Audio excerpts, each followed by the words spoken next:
Context भी जब जब पूछा गया तब मैंने बताया और आज भी मैंने आपके सामने बोला है कि मुझे लगता है कि ये जो नई पीढ़ी है जेन जी जेन अल्फ़ा, ये अभी जो हमारी एग्जिस्टिंग पीढ़ी है उससे ज़्यादा ऑनेस्ट है। अरे वाह, बढ़िया है। और देशभक्ति और सेवा का ऑनेस्ट अपील उसमें चलता है। थैंक यू सर, ये आपने बताया सबसे ऑनेस्ट जनरेशन जेन अल्फा है। लोग बोलते हैं कि बच्चे भगवान का स्वरूप है, तो आजकल के बच्चे जेन अल्फा है, जेन जी है। पर सर, तो कई बार ऐसे विषय आता है कि जैसे अभी प्रोटेस्ट में, आंदोलन में हुआ था कि ये बच्चे जो भगवान का स्वरूप है उन पे कई बार जो इनोसेंट है उन पे कई बार लाठीचार्ज होता है, पेलेट गन फायरिंग हुआ था। तो ये सारे विषय के और एक बात, हाँ, आपका क्या मानना है ये होना चाहिए? ये जो बातें है ना जी, ये क्यों हुआ, क्या हुआ, इसके कारणों में जाना पड़ेगा, जिसके लिए जो जानकारी चाहिए मेरे पास नहीं है, आपके पास भी पूरी नहीं होगी ऐसा मुझे लगता है जी। लेकिन इसको देख के कहाँ गड़बड़ है ये तय करना पड़ेगा। मैं अभी ये नहीं कह सकता कि क्या हुआ, क्यों हुआ, क्योंकि सही गलत मुझे भी मालूम नहीं। आप भी पढ़कर बता रहे हैं, मैं भी पढ़कर बता रहा हूँ। आज सुबह मैं आ रहा था तो कुछ मॉड्यूल्स वगैरह इसमें घुस गए, उनका कुछ भंडाफोड़ वगैरह इसी न्यूज़ में पढ़ रहा था। वो कितनी सही है नहीं है मुझे मालूम नहीं, लेकिन मुझे अगर आँख मूंदकर विश्वास रखने के लिए कहा तो मैं जैन जी पर विश्वास रखूंगा। क्या बात है, वाह।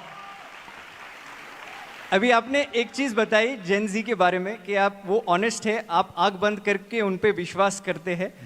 और आपने एक बहुत महत्वपूर्ण बात बताई एजुकेशन के बारे में और शिक्षा के बारे में। ये संस्था में 300 अभी शिक्षक बैठे हैं, principals and owners of schools, they are also a part of this conversation sir. And therefore I wanted to ask you this sir कि 15 लाख स्कूल्स में अभी भी 1 लाख स्कूल्स है भारत में जहां हम लोगों के पास टॉयलेट्स की सुविधा बच्चियों के लिए नहीं है। तो sir guys let me finish the question. तो सर, बेटी पढ़ाओ बेटी बचाओ अच्छा स्लोगन है, पर ये स्लोगन में बेटी पढ़ेगी कहाँ यदि उधर व्यवस्था ही नहीं है टॉयलेट की। तो सर ये एक सर दूसरा इसमें सर 15,000 स्कूल में अभी तक बेसिकली वाटर की फैसिलिटी नहीं है, पानी पीने की सुविधा नहीं है। तो सर शिक्षा, मैं मानता हूँ कई चीज़ हुई है शिक्षा में, बट शिक्षा में बहुत सारी चीज़ होनी चाहिए। और मेरे लिए तो ये नेशनल इमरजेंसी है, क्योंकि देश को यदि विकसित बनाना है तो शिक्षा ठीक करनी पड़ेगी। तो आप ये मानते हैं कि that the next generation to become stronger we should focus more on education, and if so what is the one education reform that you propose sir? पहली बात, एक से नहीं होगा, मैं 2-3 बताऊंगा। जी सर। पहला है कि शिक्षा ये कमर्शियल बिजनेस नहीं है जी, वो जीवन की नेसेसिटी है। इसलिए शिक्षा सर्वसुलभ हो, सबको मिले,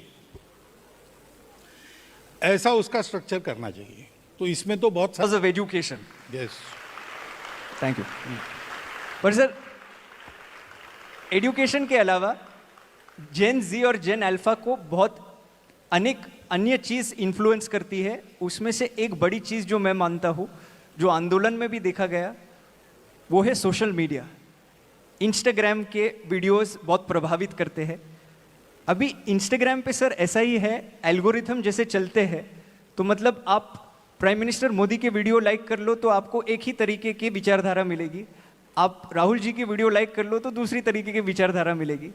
तो इसमें जो बच्चों का जो हो रहा है, they are becoming more and more polarised. तो सोशल मीडिया पे जो रील मॉडल्स भी है, तो एक तो ये पोलराइजेशन का विषय है, और दूसरा है सर, जब मैं क्रिकेट देखता था तभी मेरा रोल मॉडल राहुल द्रविड़ था। तो वो सर 100 बॉल में 1 रन बनाता था, सब लोग ताली बजाते थे। सर अभी जनरेशन बदल गया है, इंस्टेंट ग्रेटिफिकेशन का जनरेशन है। वो लोग को लाइक तुरंत चाहिए, वो लोग को चीज़ तुरंत चाहिए, क्योंकि वो लोग के जो रील मॉडल्स है जो इंस्टाग्राम पे दिखते हैं वो वैसे है। तो हम लोग दोष ठहराते हैं जेन जी को, जब भी कुछ गलत बोलते हैं वगैरह एट्सेट्रा एट्सेट्रा, जो वो बोलना नहीं चाहिए। पर at the same point in time social media और समाज का भी इसमें बहुत बड़ा योगदान है। तो how should India tackle social media? अन्य देशों ने तो बैन कर दिया below the age of 16, Australia है, फिनलैंड है वगैरह। तो बैन करना चाहिए या दूसरा कुछ तरीके से उपयोग करना चाहिए इसका? आपके प्रश्न में ही उत्तर है। नियम बनाना, डिसिप्लिन बनाना ये ठीक है, लेकिन ये तब यशस्वी होता है जब एटीट्यूड बदले। तो कानून तो बहुत बने हैं, उनका क्या हो रहा है? तो समाज माने तब कानून चलता है। तो आपने बताया कि रोल मॉडल वैसे है, रोल मॉडल तो पहले पीढ़ी के है, वो वैसे है, तो रोल मॉडल को बदलना पड़ेगा अपने आप को, है ना? हम एक, जैसे सोशल मीडिया पर एक मैं इकॉन हूँ, तो मुझे ये एहसास चाहिए कि मेरे कारण 10 लाख लोग अनुकरण करते हैं मैं जो करता हूँ उसका। तो मेरी रिस्पॉन्सिबिलिटी हो गई कि 10 लाख लोग मेरे पीछे चल के गड्ढे में न जाए, इतना तो मुझे देखना है। ये विवेक चाहिए। सोशल मीडिया में अभी तो टेक्नोलॉजी ऐसी है कि मेरे आपके चित्र बना पर भी हमारे मुंह में शब्द डालकर आवाज़ सहित सब बातें वैसी ही करके दिखा सकते, फेक वीडियोस वगैरह आते हैं। तो ये जानने के बाद सोशल मीडिया का उपयोग करते समय ऑथेंटिक सोर्स से वेरिफिकेशन किए बिना विश्वास नहीं रखना, ये देखना चाहिए। तो कुछ डिसिप्लिन हमको, self impose discipline about the media, ये करनी पड़ेगी।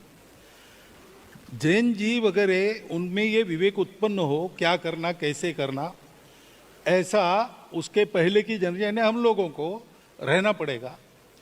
उसके बाद अगर ये डिसिप्लिन वगैरह लागू होती है तो काम करेगी, नहीं तो फिर किसी बात को बैन करो आप तो 2 नंबर के मार्केट में चली जाती है और ज़्यादा जोर से चलती है। ये नहीं होना चाहिए। इसलिए इसका उत्तर देना है तो पूरे समाज को ऐसा उत्तर देना पड़ेगा, सरकार सहित, तभी ये काम होगा। सर, अभी परंपरा, प्रतिष्ठा और अनुशासन, वो डायलॉग जो था अभी इंस्टाग्राम का मीम बन गया, जैसे मतलब वो पोस्टर बन गया, पर ये पोस्टर से निकल के एक्चुअल में परंपरा सेम रहनी चाहिए।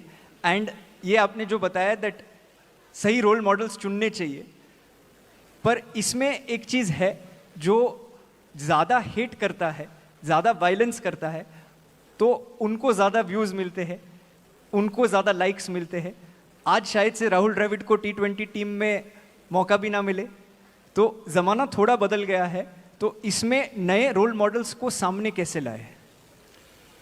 अब ये थोड़ा कॉन्ट्रास्ट है ना, we don't believe in violence, ऐसा भी हम कहते हैं ना, वही यानी जैन जी वगैरह वगैरह सब, they don't subscribe to violence, then why they believe in the role models which are violent? ये हमको विचार करना पड़ेगा। So we have to decide मेरा पर्पस क्या है, मेरा क्या है, उसके अनुसार हमको विचार करना पड़ेगा। तो वहाँ एक बात, यहाँ एक बात, ऐसा तो नहीं चलेगा।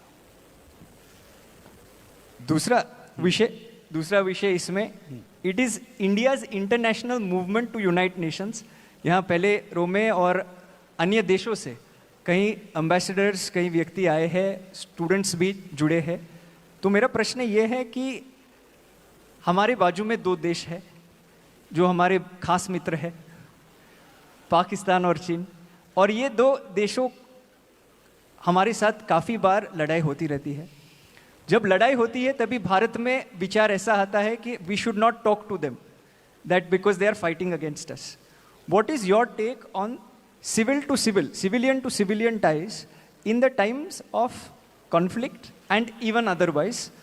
Should they continue, and if so, how? In the times of conflict, we have to go with whatever our government military does. But that should not sever the ties which are already there. You have given 2 examples, Pakistan and China. China people say that for 2000 years, Bharat has given us some values. And Pakistan was Bharat, not more, less than 100 years before. This should not be forgotten. These ties cannot be severed. They can put at hold till conflict is there. But what is the solution, Bharat solution? Bharatiya solution is not conquering or obliterating others. To form that harmonious assimilating process, that requires dialogue. So conflicts may halt all these relations, but they cannot sever. They should not. Sometimes, after resolution of conflict, we have to take up the sutra from where we have left it, and we have to continue. So permanent enmity, permanent hatred is not the solution. When there is some trouble, we have to look after it, and there is a way to look after it. We have to be all for that way. But that is a temporary thing. It comes due to politics. It is not that the Pakistanis are wholeheartedly enemies of Indians. That is not, or Indians are like that. It is not there. But states, politics, international borders, that is also there. That is a fact of life. So during conflict, we are with our government. We are with our military. But we know that sometimes it has to cease, and we have to be one. Because humanity is one. How lovely. Humanity is one, and therefore, sir, I think Bharat can be both Vishwamitra and Vishwaguru in that sense. And we can hopefully unite the world because we are not looking to conquer any other country, but we are looking to unite.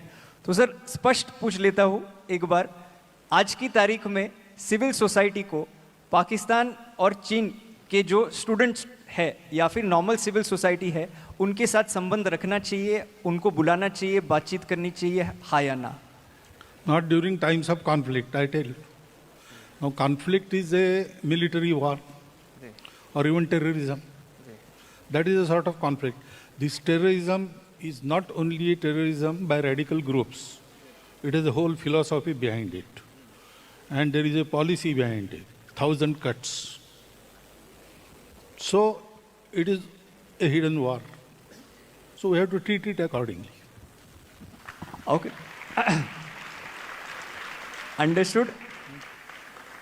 दूसरा विषय जो international बच्चों में काफ़ी बातचीत होती है, अभी भारत में बातचीत होती है about the LGBTQIA+ community.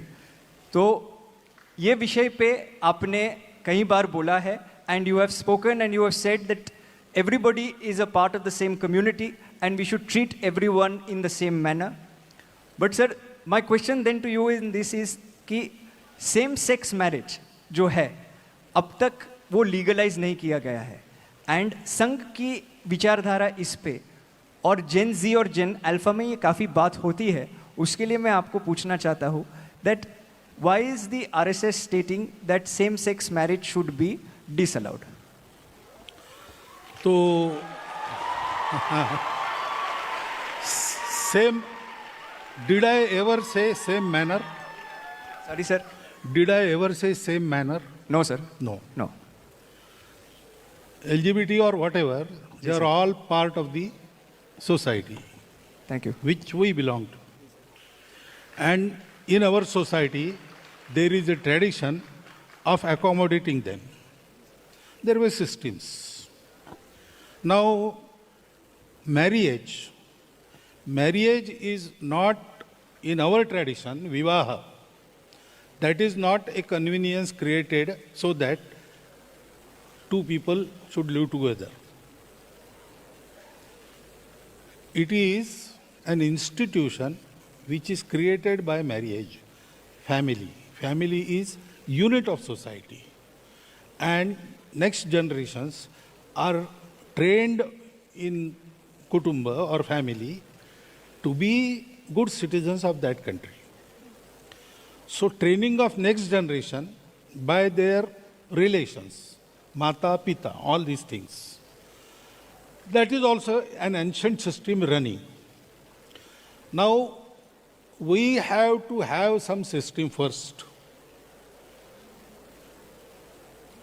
The existing system, if we disturb, and new systems we don't have, that will create a conflict.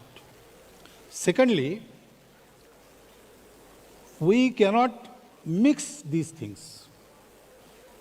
We have to prepare the society first, because laws don't dictate society. Society dictates the laws. है ना?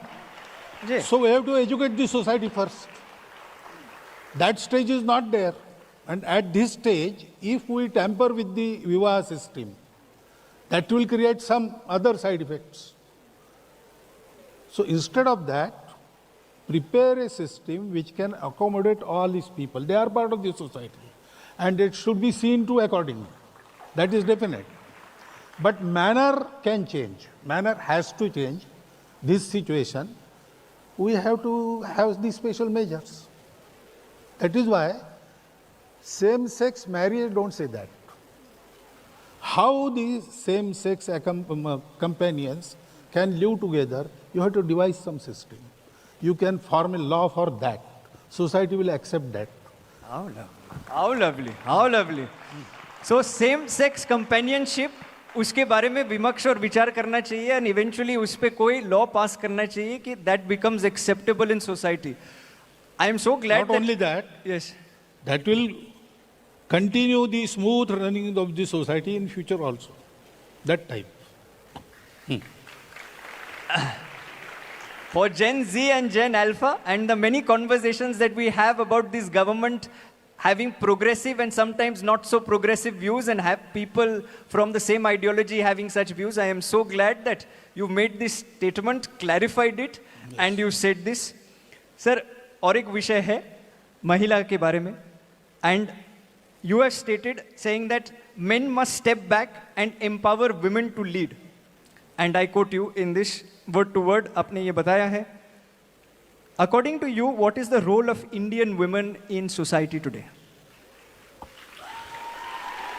Role of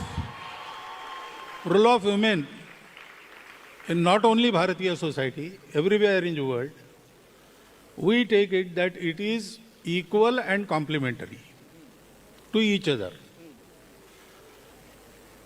So they have to be trained in capacities as we train men in capacities. So everything they can do, and everything they should be trained for. और क्या पूछना है? That role is there. और sir इसमें ये पूछना है sir, the RSS truly believes that women are equal partners in nation building. But sir, then why does the core organization of the RSS remain intrinsically male? And why is the solution? Okay. Guys, this is a samvad, this is not a vivad. No, This it's is- okay. This is samvad. You are asking questions from their mind. That is why they are clapping. Sir ये भी clarify कर दूं, लोगों को लगेगा मेरे प्रश्न है, मतलब में डांट भी मुझे पड़ेगी, श्रेय भी मुझे जाएगा, तो मैं पहले ही बोल देता हूँ that these questions, the reason why they are clapping so much, have been crowdsourced from the students who are sitting here, not just sitting here, but from all the schools and colleges that we work with. So उसके लिए ताली ज़्यादा बजा रहा है. But sir, ये यदि why is the solution always to keep women in a separate parallel wing rather than integrating them into the apex decision-making body of the RSS? So this question has been asked because you have incomplete information. In all the organizations that Swayamsevaks are running, women are shouldering responsibilities with men in equal capacities. Except RSS, there is a reason. When RSS started, if we had started the organization in women also, we wouldn't have thrived. That times were like this. This question would not have been asked at that time, because it was very natural to form separate organizations of women. Secondly, the organization that were formed by women for the same purpose, Rashtra Sevika Samiti, it had and it has and it will have full support from RSS, even training. But they have told us that we will work here. You don't interfere. You work there. We will not interfere. We will help each other. That mandate, when they will withdraw, we will start doing work in women also. But in apex body of RSS, Akhil Bharatiya Pratinidhi Sabha, all the women working in the public field, they are also invited in the process of decision making. They are there for full 3 days. So this information you should have, then this question will not arise. So sometimes we need this kind of information from you. Yes. It is better that you give it than I That give is it. why you ask questions and I answer them.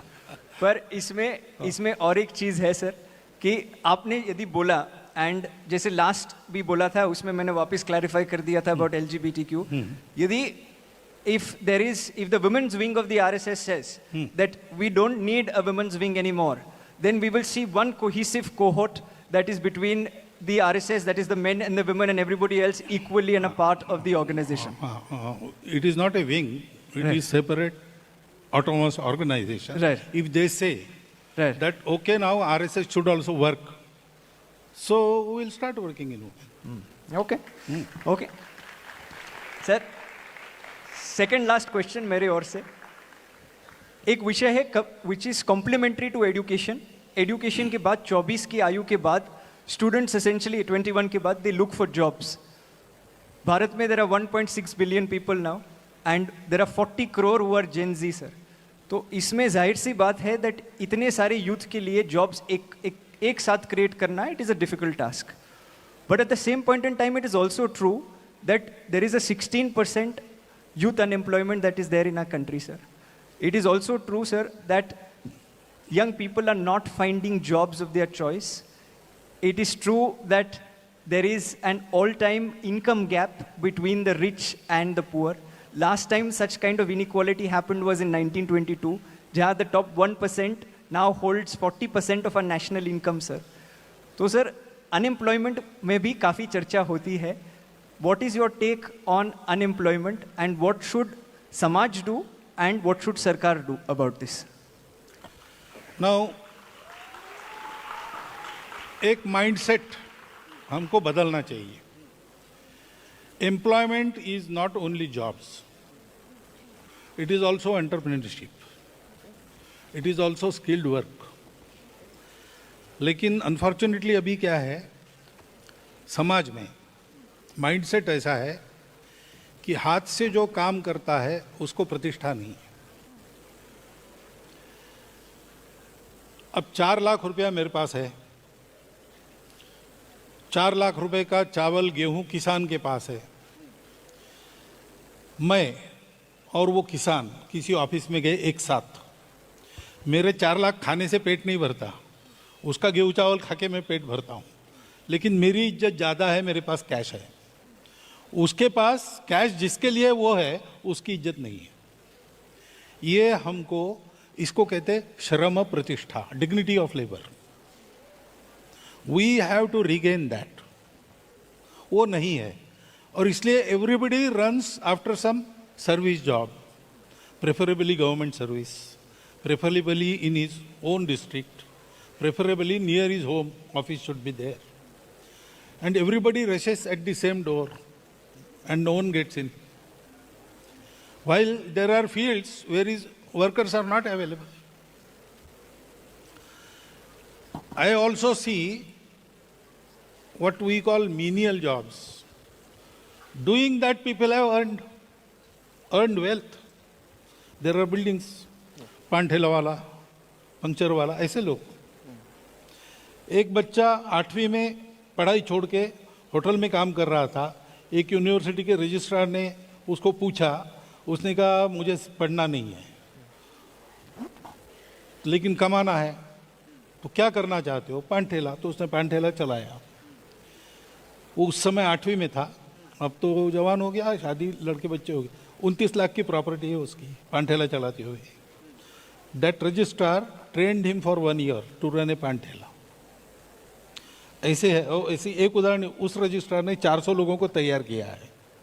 He is in Maharashtra. ऐसे बहुत उदाहरण हैं सर्वत्र।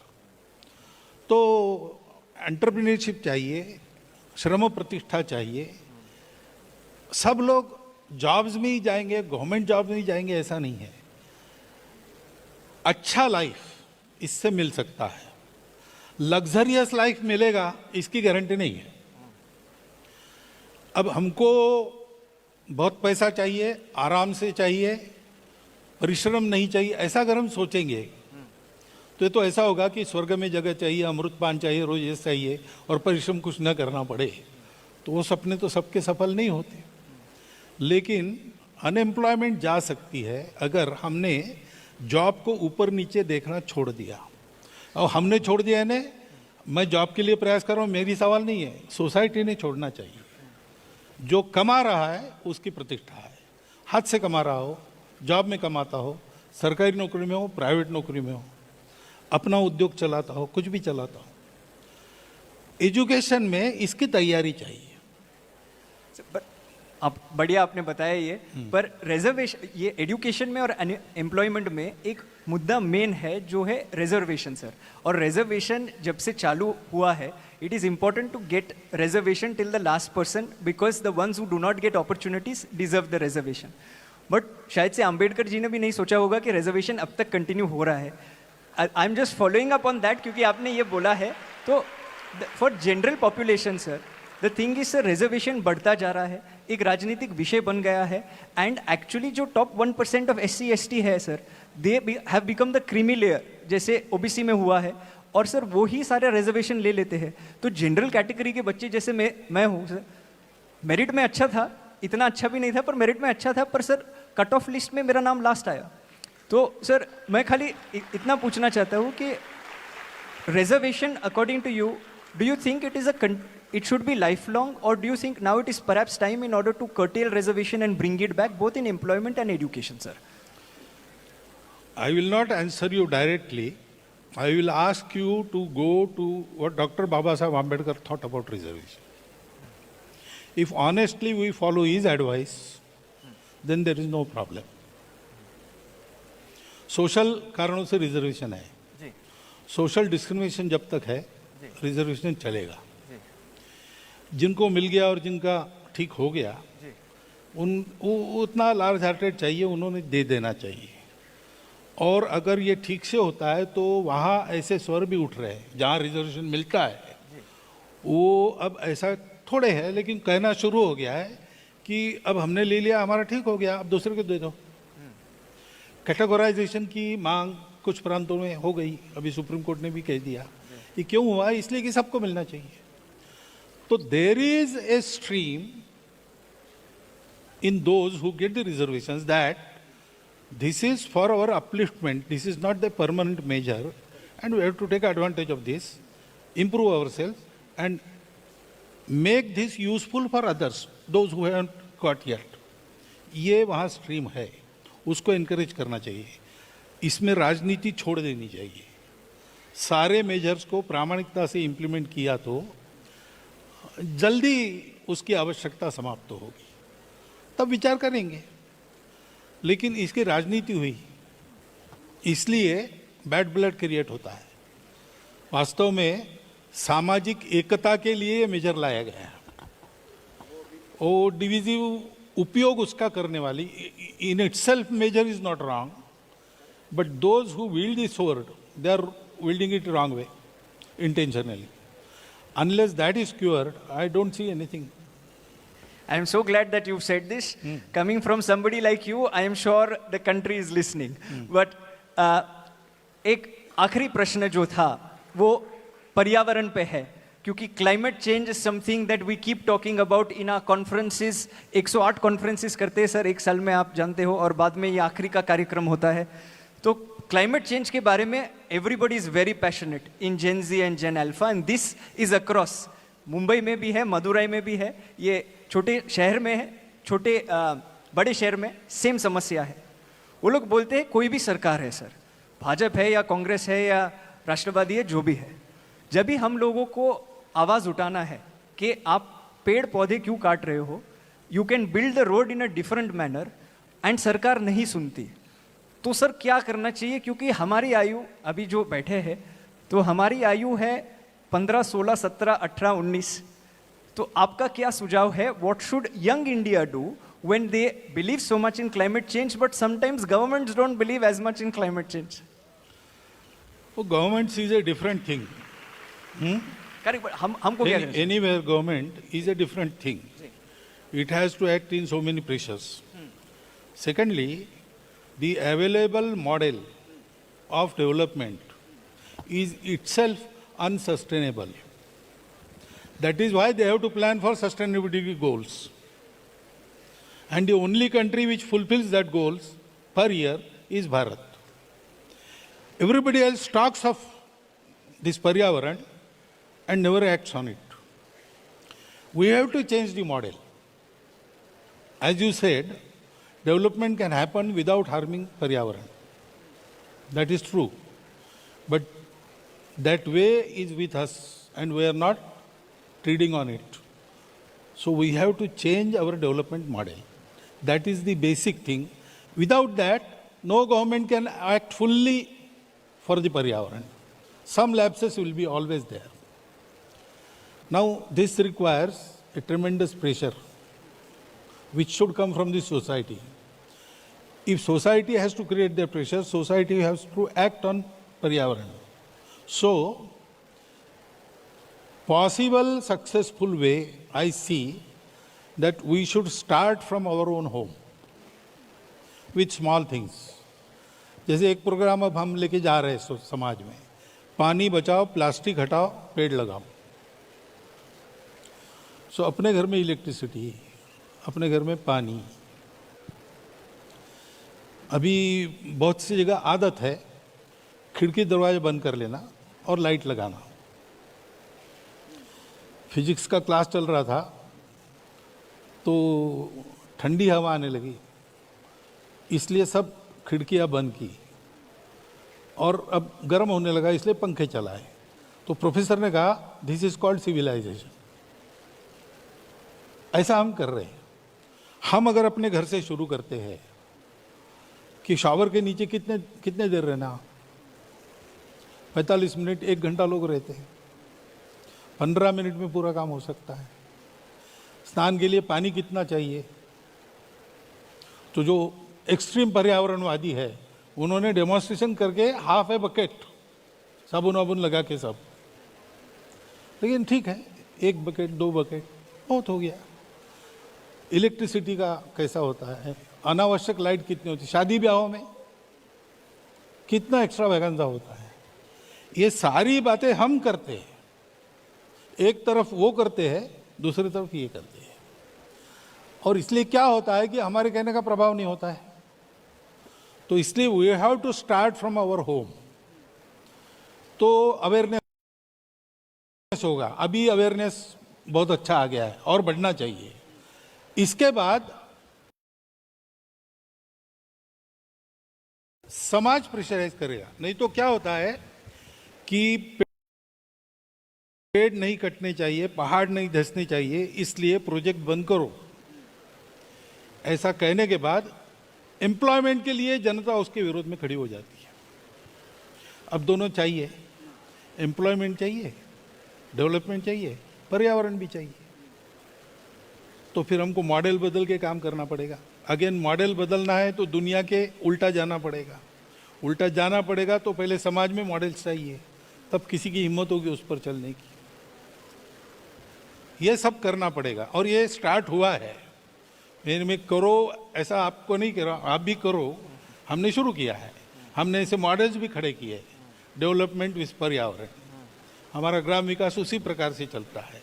तो ऐसी कई बातें. अभी मैं एक कॉन्फ्रेंस में गया था तो देश भर के कई सारे आर्थिक दृष्टि से प्रयोग करने वाले लोग आए थे. तो अबाउट 500 वेयर देयर, यानी वेयर स्पॉटेड. उसमें से 39 को सिलेक्ट करके बुलाया, वो उनका वृत्त हुआ. उसमें सब लोग थे स्वयं करने वाले. तो ये शुरू हुआ है, हमको भी उसमें हाथ लगाना चाहिए. The tide will turn once the opinion is firmly planted in the public mind and public does what it can do in their own home. तब बदलेगा, बदलना तो पड़ेगा। बदलना तो पड़ेगा। एंड मैं मानता हूँ, जैसे आपने बोला, पब्लिक मोमेंटम और पब्लिक प्रेशर बना रहेगा और खुद वो लोग भी करेंगे तो ऑटोमेटिकली और पॉलिसी बनेगी और सिस्टमैटिक प्लानिंग हो पाएगा, ये आप बता रहे हैं। बिल्कुल। ये भारत में तो कुछ नया नहीं है। It is something that we have been worshipping the environment much. Prithvi Sukta में अथर्ववेद में पृथ्वी सूक्त में पहली बार there was a hymn in regards to protecting nature and worshipping nature, and we used to worship nature before we used to worship gods. But sir, I only hope that जो आपने आज जो बताया है, क्योंकि आपने बताया है, बच्चे तो सुन रहे हैं, but everybody else is also listening across the country, and I really hope that the message spreads and a lot of things that you've mentioned about education, about climate change, about all of these issues actually gets implemented. Before I let you go, because I have you, मेरा एक व्यक्तिगत सवाल है संस्था के ओर से और संस्था से जो सब जुड़े हैं, जो बैठे हैं, उनकी ओर से 100 साल से आप मैन मेकिंग कर रहे हैं, हम छोटा सा प्रयास कर रहे हैं। What are the 3 qualities that you think leaders of tomorrow should have in India and across the world? 3 qualities यदि आपको लगती है नेक्स्ट जनरेशन के लिए। देखिए, लीडरशिप के लिए पहली बात है, you have to lead from within, lead by example. तो लीडरशिप यानी टीम वर्क चलाना है। लीडरशिप कहने के बाद हमारे सामने वो चित्र आता है, सामने आ रहा है, भाषण कर रहा है, चुनाव जीत रहा है, लोगों को उपदेश कर रहा है। इससे नहीं होता है। Real leaders are those who remain behind, they work from within. Sir, that is sorry to interrupt you. That is why we have you today here. That is why we requested you as the chief guest here. I don't say myself, I don't see myself as leader, as a worker. But anyway, secondly, leaders' behavior.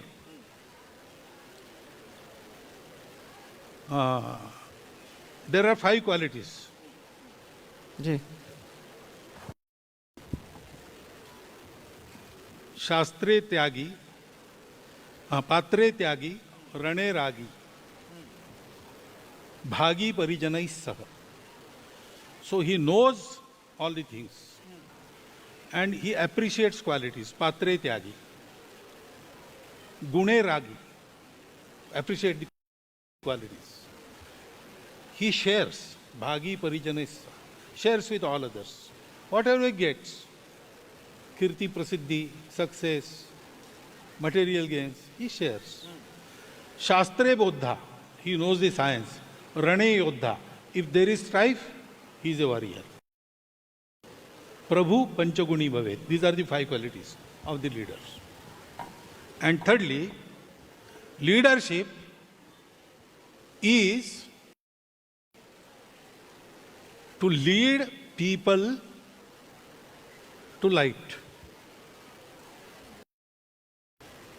Not only material, also spiritual. Leadership is to create leaders. It is not to lead myself only. My leadership should create leaders. These 3 things have to be kept in mind when we take the training of leadership. And I am very glad you are doing an excellent job for last 15 years. So today I learned the expression. Today I learned the expression from you of what I am saying like this. सर्वस आप करिए साथ में करते clock it. अरे thank you sir, आपने समय बिताया हमारे साथ। थैंक यू कि आपने ये सारे उत्तर दिए। Guys before you clap something I must say, and you can get the house lights on, sir. मैं एक चीज आपके लिए बोलना चाहता हूँ, that this conversation earlier was not a conversation. We've sent him the questions. I just gave him the questions right now in front of him. Earlier it was supposed to be a speech. And sir मैं खड़े रह के ये बोलना चाहता हूँ आपके लिए please. Earlier, it was a speech that he was going to give, and he was going to give a speech as Sir Sangachalak ji gives great speeches. But I said, sir, आज speech के बदले में हम संवाद करते हैं और संवाद ऐसे विषय पे करते हैं जो युवा को पसंद है और युवा बात करती है, like education, like climate change, like LGBTQ+, like women empowerment. Issues which are spoken about by our generation but sometimes don't find space in popular discourse. The fact that we didn't give him the questions and I asked him all of these questions and he took all of them very willingly and with a smile on behalf of all the Gen Z and Gen Alpha. Hopefully, आपके माध्यम से ये भी बताना चाहूँगा that perhaps Andolan is not the solution to everything. There is an alternate way. It is called Samvad. So, संवाद बना रहे एंड सर आपका आशीर्वाद बना रहे संस्था पे और जेन जी और जेन अल्फा पे. On behalf of the organization, may I request Member of Parliament from the Rajya Sabha who's been nominated by the President and the President of the Indian Olympic Association who's just got Commonwealth Games to India. She's won in Glasgow and come back. Dr. P.T. Usha, can I request her to please come up?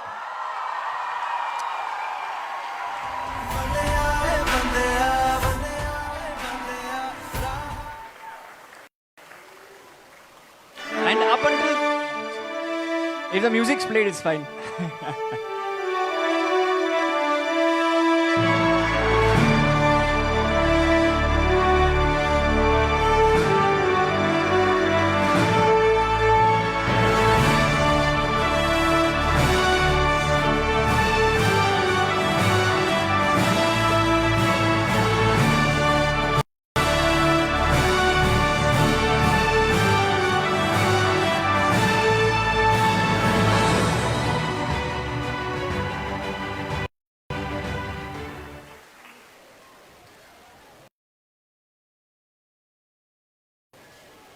Thank you, ma'am.